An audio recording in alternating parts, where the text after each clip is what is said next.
To most viewers, The Last Boy Scout seemed like another explosive product of early 90 seconds Hollywood loaded with bullets, banter, and broken glass. But beneath the surface of this chaotic buddy thriller was a project shaped by sabotage, silence, and a war of control. This was never just about football or fallen heroes. It was about what happens when too many powerful hands grab at the same story and try to reshape it for their own purposes.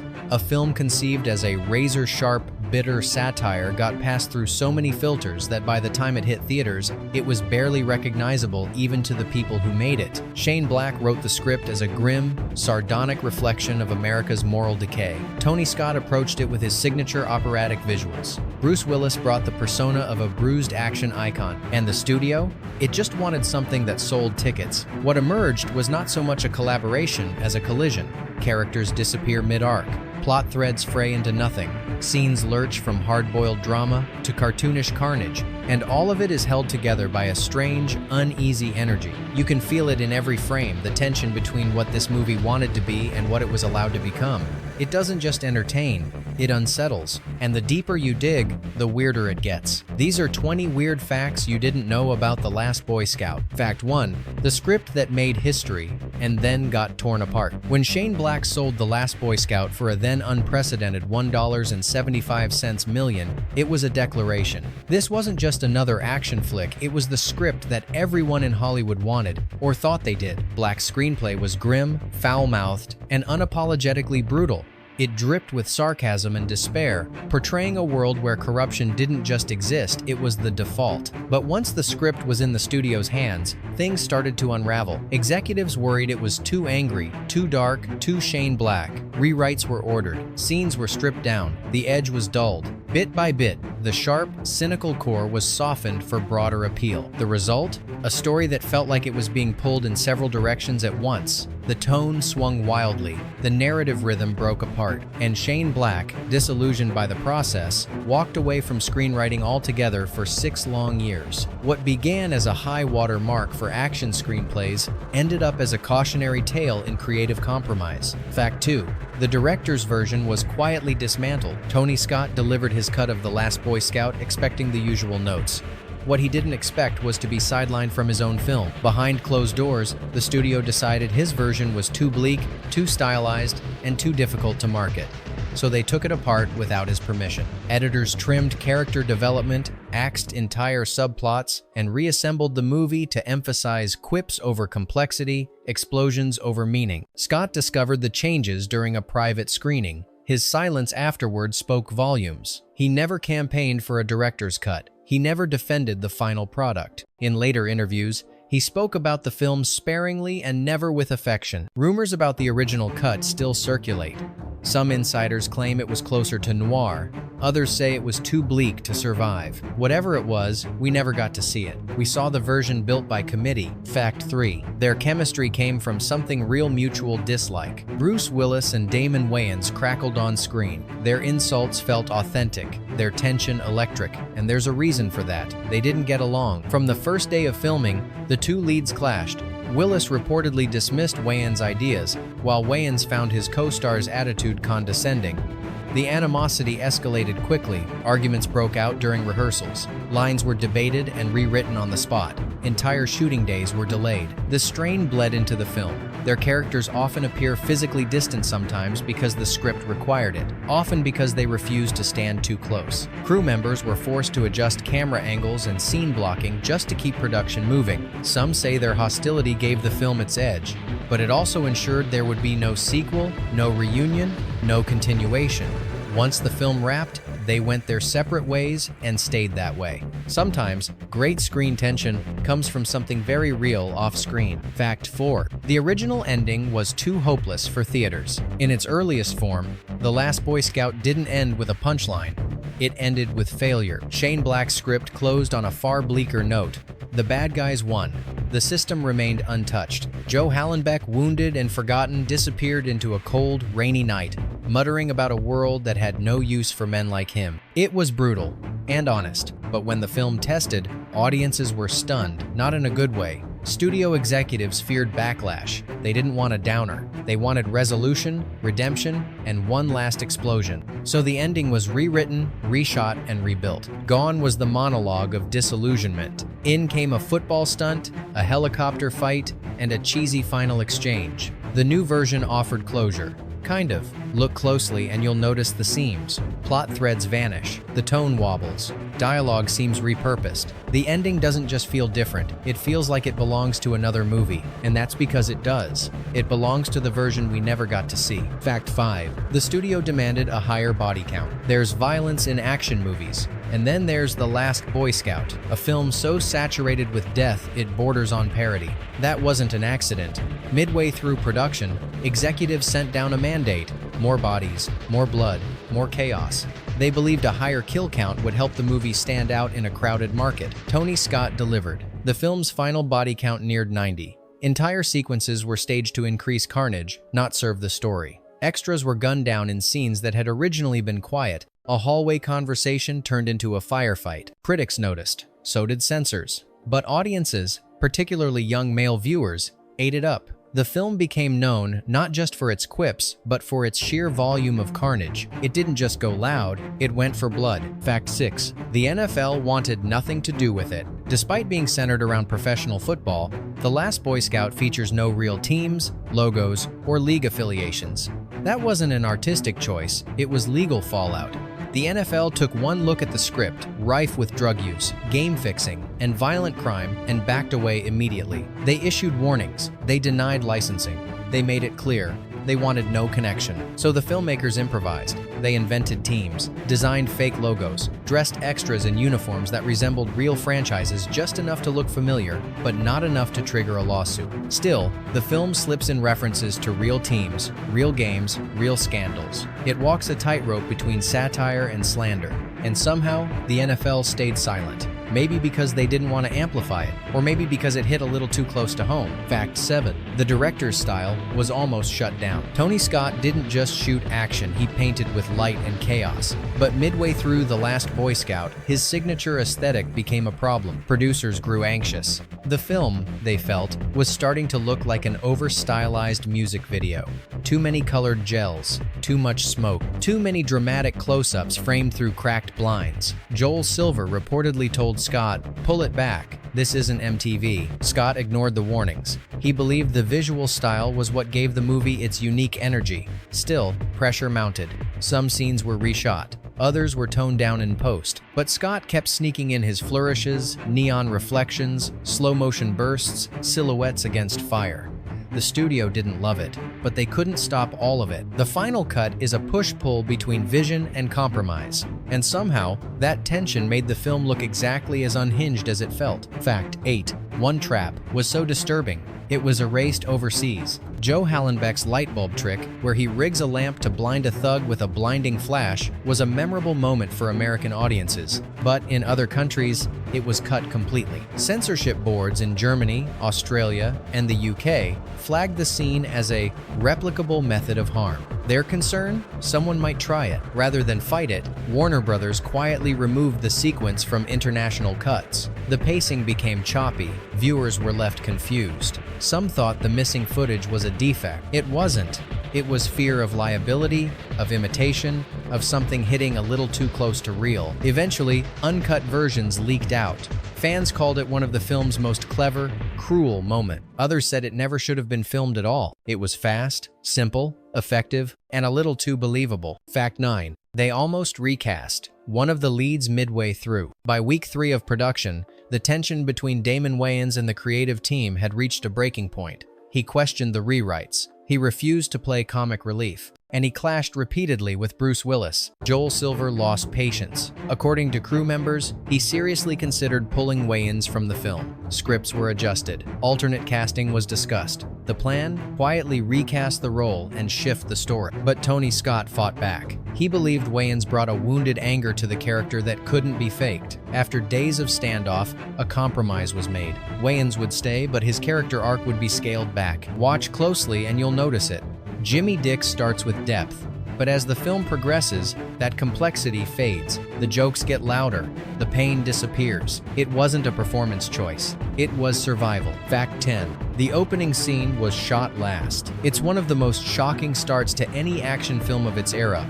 A football game, torrential rain, and a player pulling a gun mid-play. But what most viewers don't know is that this sequence wasn't even in the original plan. The now iconic opener was added at the very end of production. Studio heads felt the film lacked an explosive introduction. It didn't grab fast enough. So they ordered a new cold open, something brutal, unforgettable, and totally disconnected from the rest of the plot. Tony Scott filmed it quickly, using a mix of slow motion, stylized lighting, and raw chaos. The result is a jarring tone setter that feels like it came from a completely different film, and in a way, it did. It wasn't storytelling, it was strategy. Fact 11. The swearing was intentional and strategic. No one watching The Last Boy Scout would call it clean. But the sheer volume of profanity wasn't just character-driven, it was deliberate. Shane Black's dialogue was always sharp, but in this case, the studio leaned into it. They wanted the language to match the tone. Harsh, unfiltered, unforgiving. The final script included more than 100 Farad's bombs, not counting variations or euphemisms. The MPAA took notice. The film nearly received an NC-17 rating, but Warner Brothers fought back, arguing that the profanity was essential to the movie's rhythm and personality. They won. Nothing was cut. The result was a film that used vulgarity not just for shock, but for atmosphere. The characters didn't just curse to be edgy. They did it because the world they lived in had no patience for polite words. Fact 12. The final fight was shortened by real pain. The rooftop showdown between Hallenbeck and Milo was meant to be bigger, longer, dirtier, more personal. But an injury changed everything. During a nighttime rehearsal, Milo's stunt double slipped on a slick steel beam and fell. The injury wasn't life-threatening, but it was serious enough to halt production. With time and budget running low, the team made a choice. Cut the scene down. The fight became tighter. The resolution came faster. What was supposed to be a drawn-out brawl ended in seconds. For viewers, the ending always felt abrupt.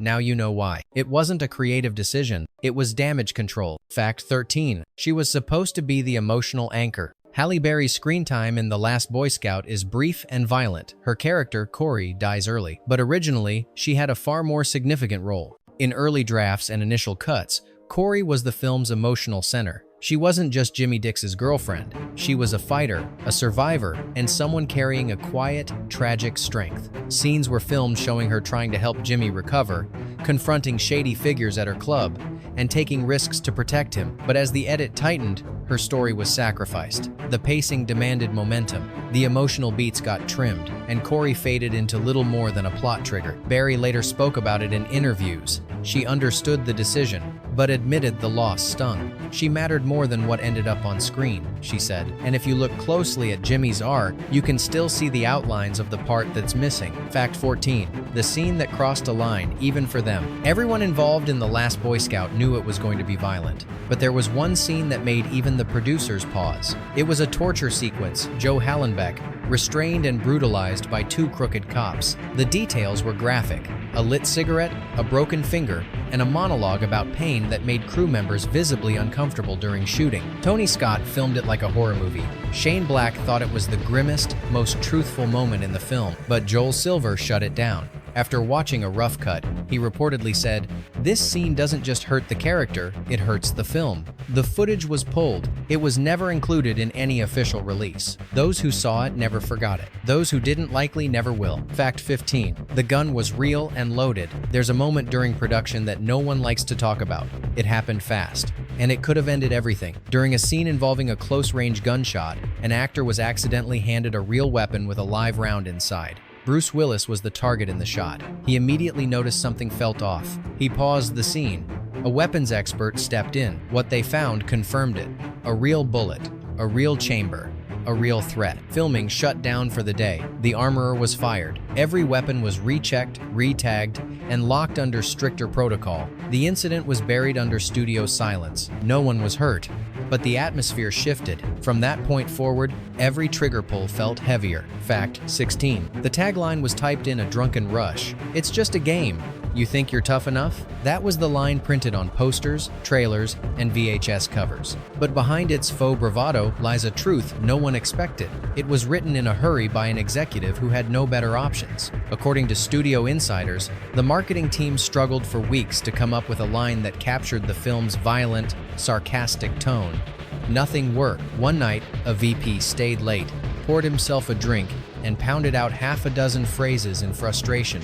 That one stuck. It wasn't tested, it wasn't polished, it wasn't even proofread, but it filled the space on the poster, and that was enough. Years later, Bruce Willis would joke about it in interviews, calling it probably the dumbest line I've ever been sold with. But somehow, it fit. Not because it was good, but because this film was never supposed to play by the rule. Fact 17. The villain's creepiest line was improvised. Milo is a different kind of villain, refined, soft-spoken, almost charming. And then he says something that chills your blood. Touch me again and I'll kill you, and I'll do it slow. That line wasn't in the script. Taylor Negron, who played Milo, created it on set. He believed Milo wasn't scary because he was loud. He was terrifying because he was calm, patient, and surgical. Tony Scott loved it. The take stayed, and the line became one of the film's most quoted moments. Negron later said he based Milo on someone he once knew, someone quiet, polite, and deeply dangerous beneath the surface. You don't always need volume to make someone flinch. Sometimes, a whisper is enough. Fact 18. The rain was real and it broke everything. Most films fake their weather. Not this one. Los Angeles was unusually wet during production, and Tony Scott refused to wait it out. He shot through the rain. Every puddle, every soaked frame, it's all real. It gave the film a strange beauty, but it also wreaked havoc. Cameras shorted out, lights blew, sound equipment died, production delays stacked up. One crane nearly collapsed from water damage. Crew members wrapped gear in garbage bags. Costumes never dried. Insurance claims piled up, but Scott stood firm. He believed the rain added something money couldn't buy, a feeling that the world of this film was grimy, damp, and closing in. And he was right. You can see it in every frame. You can almost feel the cold. Fact 19. The writer made a silent cameo out of spite. There's a brief moment in one of the stadium crowd shots where a man in dark sunglasses appears, standing completely still amid chaos. That man is Shane Black, the original screenwriter. He wasn't scheduled to appear. He wasn't invited to the set, but after his script was rewritten, restructured, and recut beyond recognition, he showed up anyway. According to crew accounts, he didn't say much. Someone gave him a pass and a hat and told him to blend into the background. It wasn't a cameo. It was a protest, a way of inserting himself back into something he felt had been taken from him. He doesn't speak. He doesn't move. He just watches. And once you see him, you can't unsee him. Fact 20. Audiences rejected it, then became obsessed with it. When The Last Boy Scout premiered in early test screenings, it bombed. Audience feedback was scathing, too angry, too confusing, too mean. Studio execs started drafting contingency plans. Then they tried again with a different audience. This time, the film killed. People cheered, laughed, quoted lines. The same scenes that were once criticized were now electric. Nothing had changed except who was watching. Joel Silver understood immediately. This wasn't a mainstream blockbuster. It was a cult film. A grenade thrown into the wrong theater at first, but perfect for the right crowd. So they changed the marketing. They leaned into the violence, highlighted the sarcasm, let the chaos speak. It didn't need to please everyone. It just needed to find its tribe. Bonus fact: it predicted a scandal the NFL would rather forget. At the time of its release, The Last Boy Scout's depiction of game rigging, political bribery, and executive corruption seemed like pure pulp. Critics rolled their eyes. The NFL distanced itself, but over a decade later, real-life stories began to surface. Investigations into sports betting scandals, team owners accused of hush money deals, and quiet league settlements. Nothing stuck in court. But in the court of public opinion, the parallels were impossible to ignore. That one line from the villain, "You control the score, you control everything." It stopped sounding like fiction. It started sounding like strategy. Shane Black didn't write a conspiracy. He just saw the playbook a little too early. Was The Last Boy Scout broken? Or was it exactly what happens when no one agrees on what a movie should be? Let us know in the comments. Which of these facts changed how you view the film? And did the chaos behind the scenes make it worse or strangely better? Like what you've seen? Hit subscribe. We've got more secrets coming. Because in Hollywood, the weirdest truths are always the ones they tried to cut.